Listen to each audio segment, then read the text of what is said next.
Hello everyone, good morning to all of you. Welcome to Logic पाठशाला।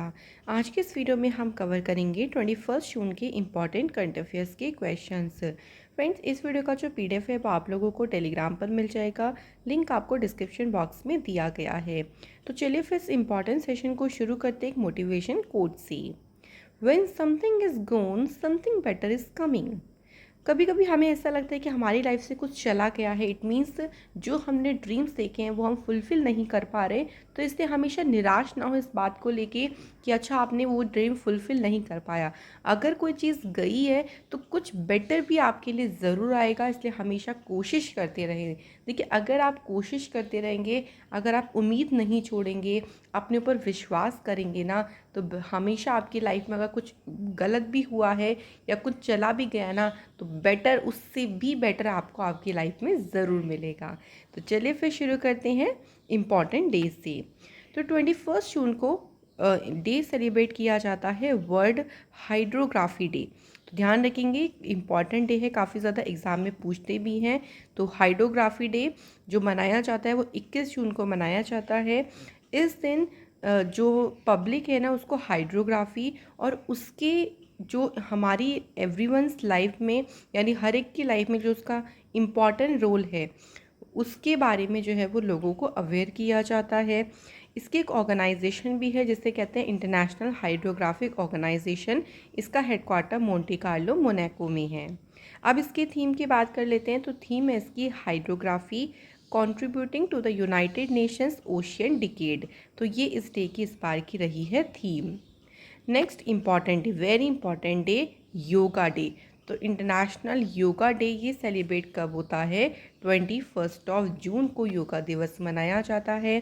भाई, योग करने के क्या क्या बेनिफिट्स हैं, इसी के बारे में लोगों को अवेयर किया जाता है। जो योगा शब्द है वो संस्कृत लैंग्वेज से आया है।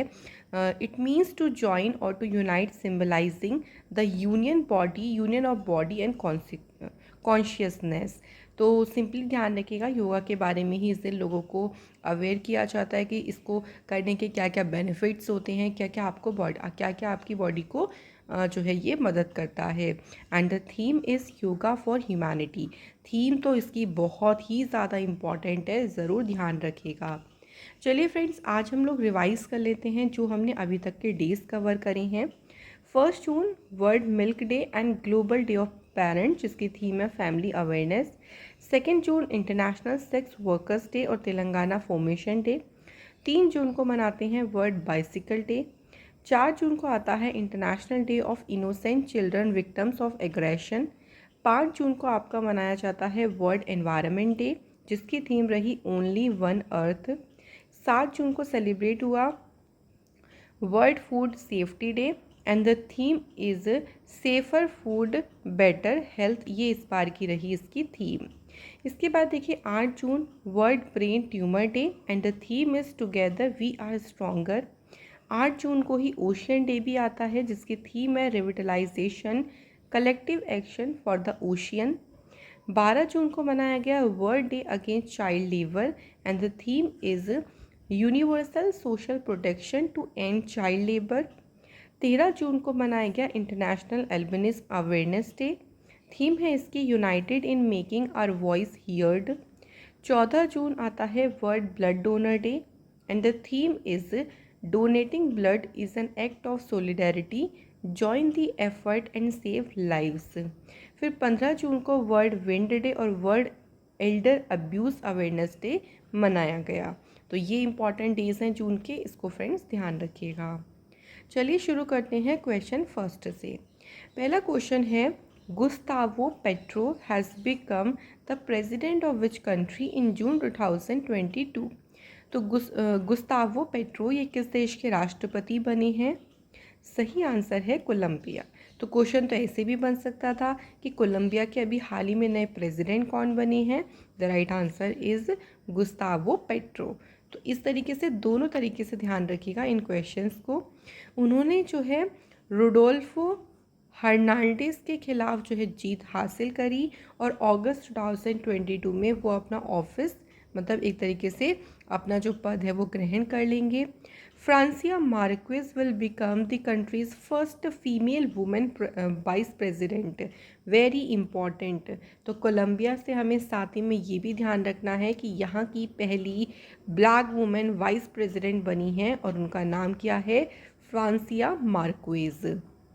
कुछ और अपॉइंटमेंट्स की बात करते हैं, क्योंकि फ्रेंड्स काफ़ी सारे देखिए आपके प्राइम मिनिस्टर और प्रेसिडेंट अपॉइंट हुए हैं अलग अलग कंट्रीज़ में, जो कि इम्पॉर्टेंट है। रिसेंटली अल्बानिया में नए प्रेसिडेंट बने जिनका नेम है बजराम बेगिस।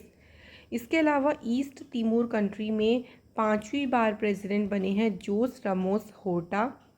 सोमालिया के प्रेसिडेंट पद की शपथ ली है हसन शेख महमूद ने। इसके अलावा साउथ कोरिया के प्रेसिडेंट बने हैं यून सुक येओल। तो ये सभी आपके इम्पॉर्टेंट हैं। अब बढ़ते हैं हम अगले क्वेश्चन पे।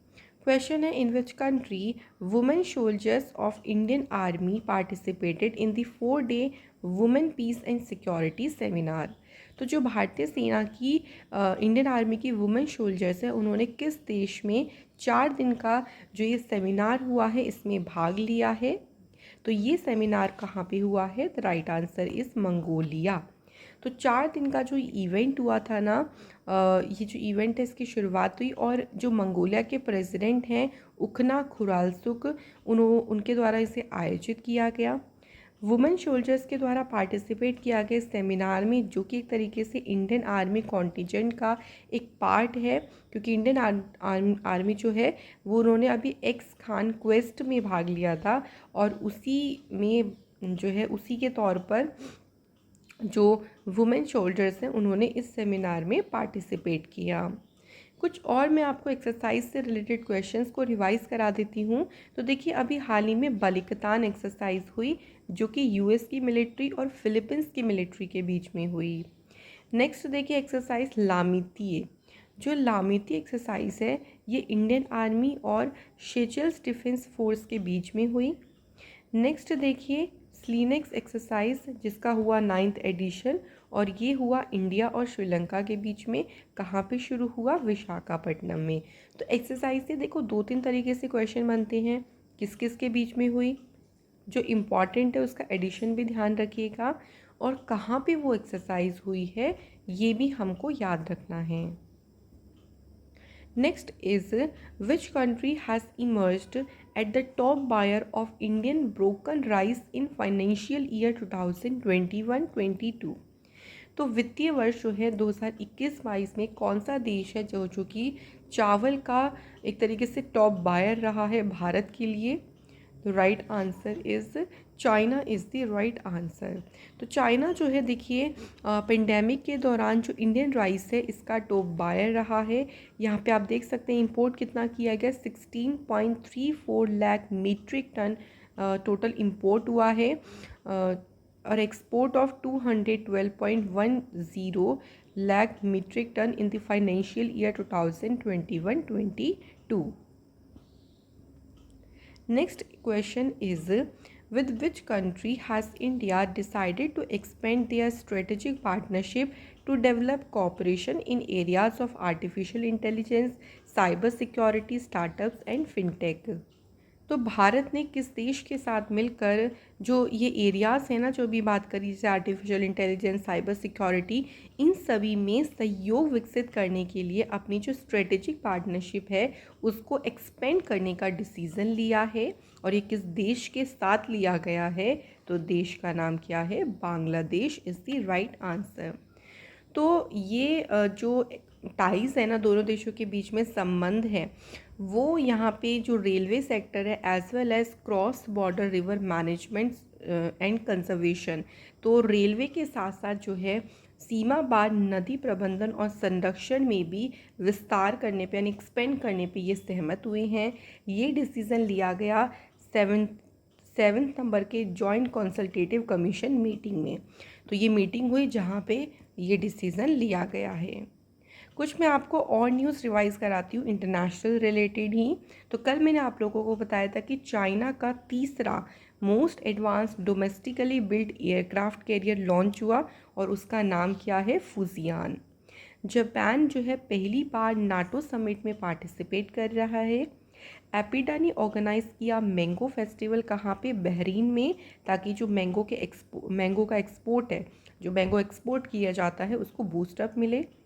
आरती प्रभाकर, ये इंडियन ओरिजिन यानी भारतीय मूल की हैं।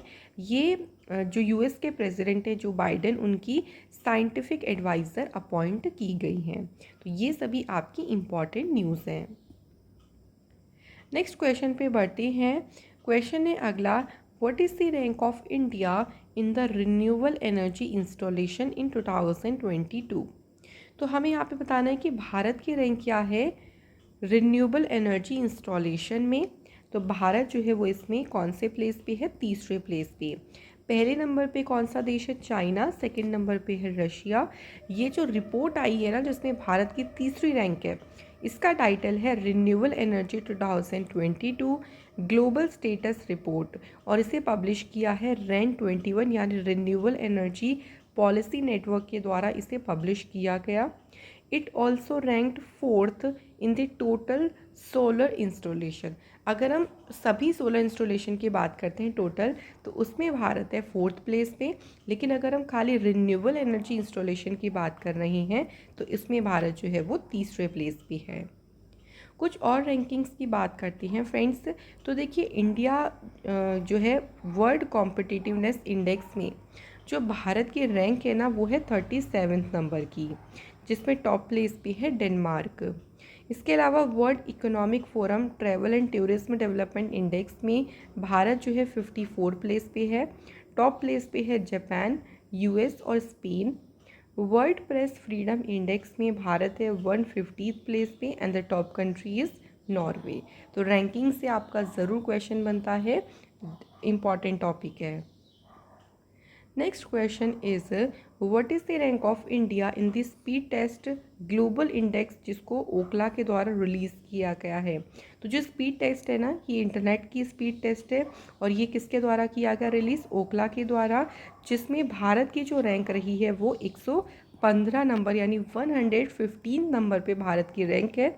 और ओकला के द्वारा जो इंडिया में स्पीड टेस्ट रिकॉर्ड किया गया है वो है 14.28 MB/सेकेंड median mobile download speed in the month of May, जो कि स्लाइटली अप्रैल से थोड़ा सा बेटर है, क्योंकि अप्रैल में कितना था 14.19, वहीं मई में कितना है 14.28। तो भारत की पोजीशन हमें ध्यान रखनी है 115th। Next question is prime minister Narendra Modi ji laid the foundation stone for Bagji Partha Sarathi multi speciality hospital at which place? तो ये जो मल्टी स्पेशलिटी हॉस्पिटल है इसकी आधारशिला कहाँ पे रखी गई है? The right answer is IISc Bengaluru. तो फ्रेंड्स IISc बेंगलुरु में जो है इसकी आधारशिला रखी गई है। ऑल्सो उन्होंने फाउंडेशन स्टोन, ये तो हमने ध्यान कर लिया कि IISc बेंगलुरु में उन्होंने इसकी आधारशिला रखी। और इसके अलावा देखिए एक सेंटर भी इनॉग्रेट किया है ब्रेन रिसर्च के लिए। इस सेंटर को डेवलप किया गया as one of the kind research facility, और इसमें फोकस किया जाएगा conducting vital research to provide evidence based public health interventions to manage age related brain disorders, कि भाई हमें एज रिलेटेड जो ब्रेन डिसऑर्डर्स हो जाते हैं उसको किस तरीके से मैनेज किया जा सकता है, इसको भी यहाँ पर, इसके ऊपर भी यहाँ पर रिसर्च की जाएगी। कुछ और न्यूज़ की बात करते हैं। तो देखिए प्राइम मिनिस्टर मोदी जी ने वर्चुअली एड्रेस किया है 14th foundation day of Umiya माता टेम्पल। इसके अलावा विप्लवी भारत गैलरी बंगाल में ये भी इनॉग्रेट मोदी जी ने किया। प्राइम मिनिस्टर मोदी जी ने स्टैचू ऑफ छत्रपति शिवाजी महाराज जी का अनवील किया है और किसान ड्रोन यात्रा को इन्होंने इनॉग्रेट किया, साथ ही 100 किसान ड्रोन्स को फ्लैग ऑफ भी किया है। तो जब आप बार बार सीखे फ्रेंड्स रिवाइज करोगे ना न्यूज़ को, तो बहुत ही ज़्यादा ईजी हो जाएगा आपके लिए करंट अफेयर्स को याद करना। चलिए नेक्स्ट क्वेश्चन की तरफ आगे बढ़ते हैं। In which city education minister Dharmendra Pradhan has inaugurated national yoga olympiad 2022 and quiz competition? तो नेशनल योगा ओलंपियाड और जो क्विज कॉम्पिटिशन है इसे इनॉग्रेट किसने किया है? धर्मेंद्र प्रधान जी ने। अब यहाँ पे पूछा गया है कि कौन से शहर में इसका उद्घाटन किया गया है? तो फ्रेंड्स शहर का नाम है न्यू दिल्ली। तो नई दिल्ली में इसका उद्घाटन किया है। इसे ऑर्गेनाइज किया है मिनिस्ट्री ऑफ एजुकेशन और एनसीईआरटी ने मिलकर। ये जो योगा ओलंपियाड है, इसमें स्टूडेंट्स के द्वारा आसन, प्राणायाम, क्रिया, ध्यान यानी मेडिटेशन आदि का जो है वो इसमें डिमॉन्स्ट्रेशन किया जाएगा यानी प्रदर्शन किया जाएगा। और जो एनसीईआरटी है, उन्होंने नेशनल योगा ओलंपियाड को शुरू किया था 2016 में। तब से इसको ऑर्गेनाइज किया जा रहा है। तो योगा डे के अवसर पर ही इसको ऑर्गेनाइज किया जाएगा। एडिशनल इन्फॉर्मेशन देख लीजिए। External affair minister doctor S Jaishankar और जो स्पोर्ट मिनिस्टर हैं अनुराग सिंह ठाकुर, उन्होंने मेजर ध्यानचंद स्टेडियम में स्क्वैश कोर्ट का इनॉग्रेशन किया।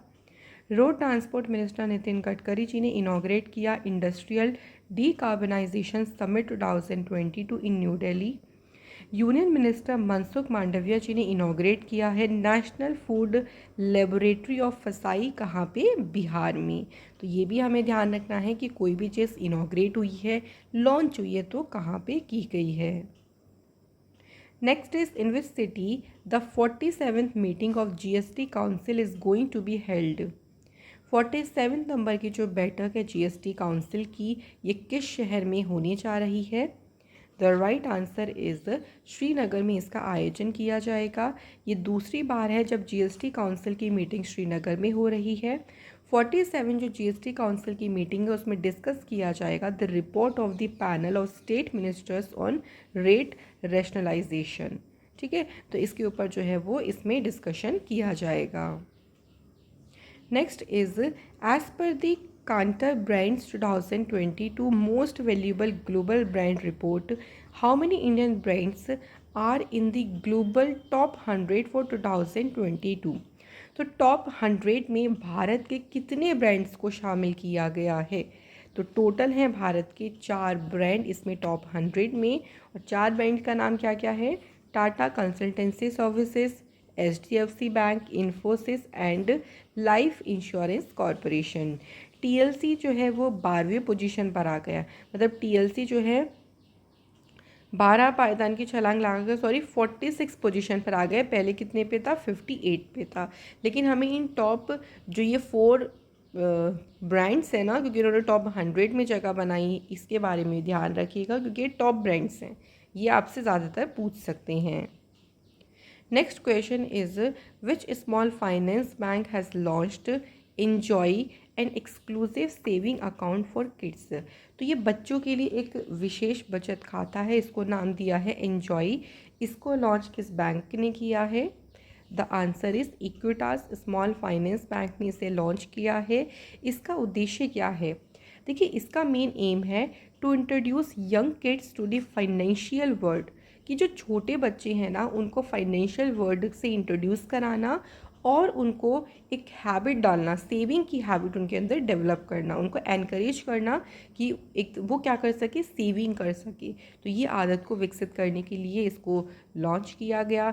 जो इन्जॉय है, इसमें 0 to 18 ईयर्स के जो किड्स हैं वो अलाउ होंगे to open saving accounts under the supervision of their parents.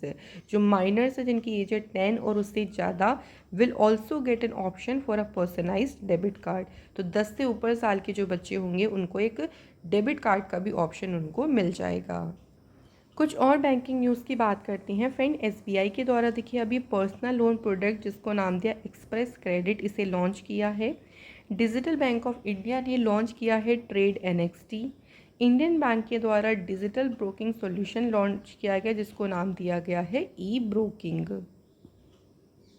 Next question is which Indian institute has been awarded the UNESCO's King Hamad bin Isa Al Khalifa Prize for the year 2021। तो UNESCO के जो राजा हमद बिन ईसा अल खलीफा पुरस्कार है, ये किसे मिला है। Right answer is central institute of education technology, जो कि NCERT की ही एक यूनिट है, इसको जो है वो ये अवार्ड मिला है। देखिए, ये अवार्ड क्यों मिलता है। ये अवार्ड किसी इंडिविजुअल को भी मिल सकता है, किसी ऑर्गेनाइजेशन को भी मिल सकता है जिन्होंने प्रमोट किया the creative use of technologies, जिससे कि एजुकेशन परफॉर्मेंस को और भी अच्छा किया जा सके। तो अगर आप उसमें बहुत ही टेक्नोलॉजी का क्रिएटिव यूज़ करते हो तो उसी के लिए प्राइज़ मिलता है, और इस प्राइज़ की शुरुआत हुई थी 2005 में। कुछ और अवार्ड्स की बात करते हैं फ्रेंड्स। तो देखिए, मारियो मार्शल, ये गवर्नर ऑफ द ईयर का इन्होंने अवार्ड जीता। इसके अलावा देखिए, देवेंद्र झाझरिया, ये पहले पैरा एथलीट बने जिन्हें पद्म भूषण रिसीव हुआ। एबल प्राइज़ 2022 ये किसे मिला है? American mathematician Dennis P Sullivan. Francis Kere, ये पहले अफ्रीकन बने जिन्हें प्रिज़र प्राइज़ से सम्मानित किया गया। नारायण प्रधान, इनको जीडी बिरला अवार्ड मिला है साइंटिफिक रिसर्च के लिए। तो एक ना एक क्वेश्चन तो देखिए अवार्ड से भी आपका बन सकता है, ध्यान रखिएगा।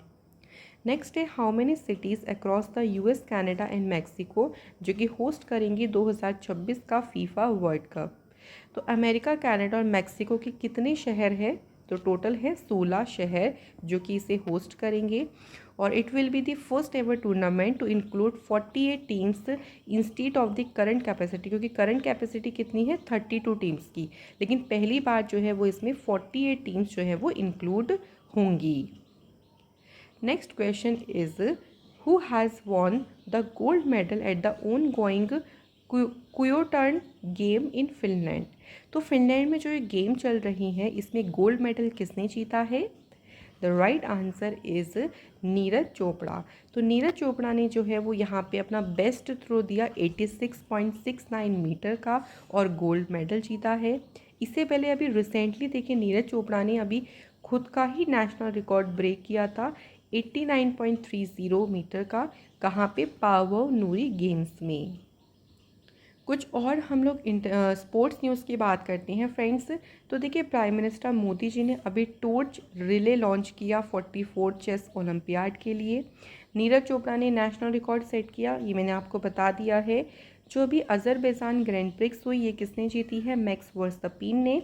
और मई महीने के लिए जो ICC player of the month का अवार्ड मिला है वो एंग्लो मैथ्यू को और ट्यूबा हसन को मिला है। तो हर एक महीने के हमें याद होने चाहिए, एग्ज़ाम पॉइंट ऑफ व्यू से इम्पॉर्टेंट होते हैं।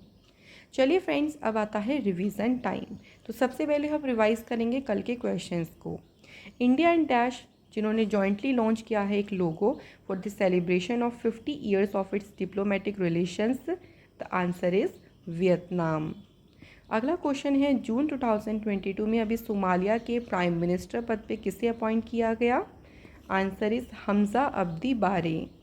नेक्स्ट है, इंडिया और कौन से देश ने नई दिल्ली में पहली फिजिकल जॉइंट कंसल्टेटिव कमीशन की बैठक आयोजित की है? द राइट आंसर हो जाएगा यहाँ पे बांग्लादेश। कौन सी कंट्री है जो कि 14th ब्रिक्स समिट की मेज़बानी करेगी? तो ये मेज़बानी कौन सा देश करेगा? Answer is China. कौन सी कंट्री ने अपना तीसरा एयरक्राफ्ट कैरियर लॉन्च किया जिसका नाम है फूजियान? तो मैंने अभी ये डिस्कस किया है, answer is China. Next is, UN general assembly ने अडॉप्ट किया India sponsored resolution on multilingualism, जिसमें मेंशन किया गया किस लैंग्वेज को पहली बार? तो इसमें पहली बार जो है हिंदी लैंग्वेज को मेंशन किया गया है।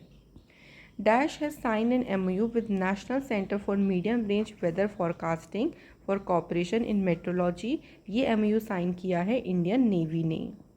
अगला क्वेश्चन है, देखिए ये भी अभी हमने रिवाइज किया है, इससे क्या है हमें याद आ गया होगा कि जो हिस्टोरिक टॉर्च रिले है इसे लॉन्च किसने किया है? मोदी जी ने। कौन से एयरपोर्ट को बेस्ट रीजनल एयरपोर्ट का अवार्ड मिला है in the 2022 Skytrax bird airport awards में? तो अगर हम बात करते हैं यहाँ पे हमारा एयरपोर्ट कौन सा है? Kempegowda international airport Bengaluru. कौन सी स्टेट की गवर्नमेंट ने इजराइल के साथ एक पैक्ट साइन किया ऑन वाटर कॉपरेशन? तो ये पैक्ट साइन किया है हरियाणा की सरकार ने। बालिका पंचायत कहाँ पे शुरू हुई है? तो गुजरात में, और गुजरात ऐसा करने वाला पहला स्टेट बना। कौन से स्टेट ने डिस्प्लेस कर दिया है वेस्ट बंगाल को to emerge as the largest state in terms of outstanding portfolio of micro finance loans? तो वेस्ट बंगाल को पीछे छोड़कर अब आगे कौन सा स्टेट निकल गया है? तमिलनाडु।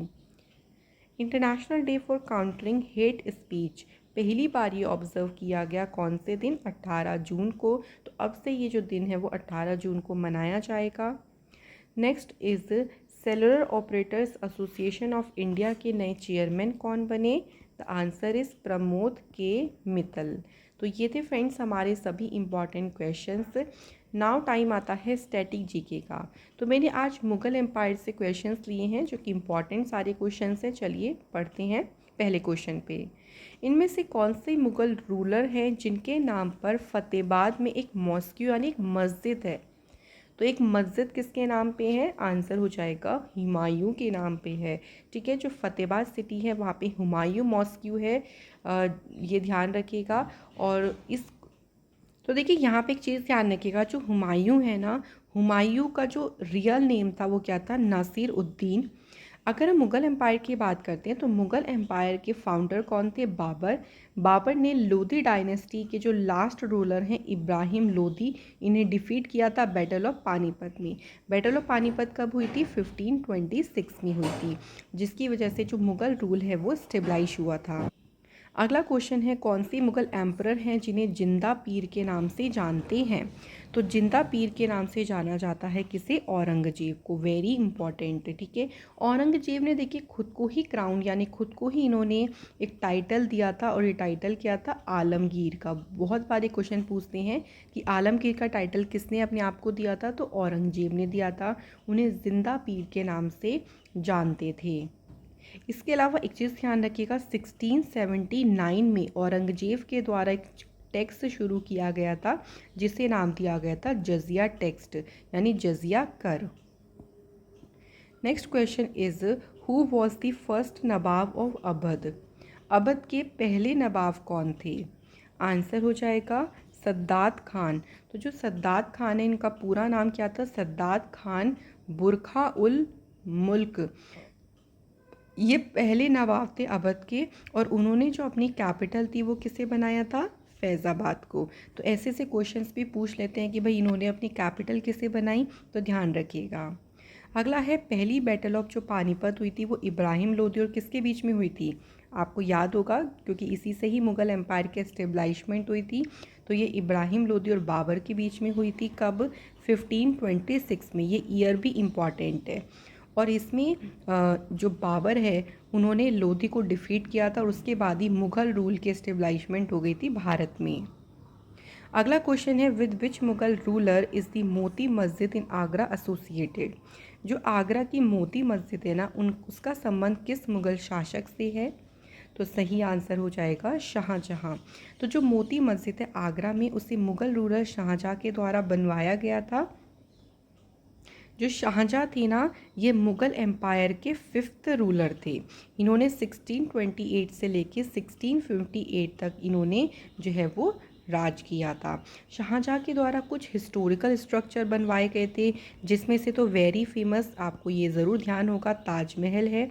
इसके अलावा रेड फोर्ट भी इनके द्वारा बनवाया गया था, जामा मस्जिद इनके द्वारा बनवाई गई थी। तो ये सभी इम्पॉर्टेंट ध्यान रखिएगा, हिस्टोरिकल प्लेसेस हैं।